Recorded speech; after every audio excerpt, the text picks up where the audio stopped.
Channeling Selections. You may have some questions about how we are always so available to your contact. We are aware of your thinking because it is also our thinking. When you have, shall I say, tuned your mind so that it will operate at the same vibration as ours, then if you think something, it is a mutual thought between your mind and ours. This is the way that it should be. It is not as it was intended for minds to be individualized as they are upon your planet. This results in much confusion and difficulty in communication. Individualization of mind is something that we do not desire. Many of the people of your planet desire to separate themselves and their thinking from all others. This is their choice. It is a choice given to them by their Creator. However, those of our planet are not so individualized. We are always able to contact those who avail themselves because we are always availing ourselves. For that is our mission and purpose at this time. There are always a great number of our people ready and willing to send to you that which you desire. It has been the practice of the people of this planet to separate their thinking from the thinking of others. This is not a common situation. It is not a necessary situation. It is a false illusion. It is very simple, my friends, to rid yourself of the illusion that your mind is a separate and unique entity. It is very easy to establish contact with us in the same way that this instrument has. It is only necessary that you first become aware of the creation in its true essence. This causes a vibration in the attunement of your mind. I and my sisters and brothers are aware of your thinking. We are aware of your thinking because it is also our thinking. For our minds are as one. However, we are not aware of everything in your mind, because at times your thoughts are disrupted or cut off from us by the individualization that I earlier spoke of that is so common with your peoples. When I say to you that I am with you, it has more than one meaning. I am with this instrument in a direct sense with respect to his ability to understand an intellectual communication. I am with each of you in an equivalent way. It is not necessary for you to be able to receive my thoughts in an intellectual way. This is only convenient if they are to be passed in a verbal fashion to others, as I am doing now.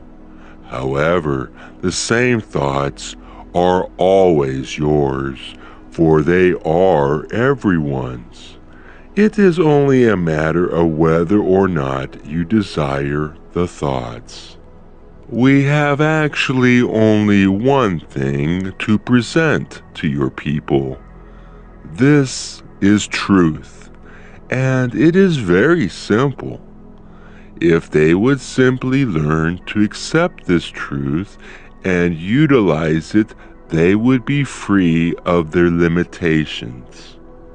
We have stated many times in our communications this truth in many different ways. It is all that is needed. There is nothing more that is required.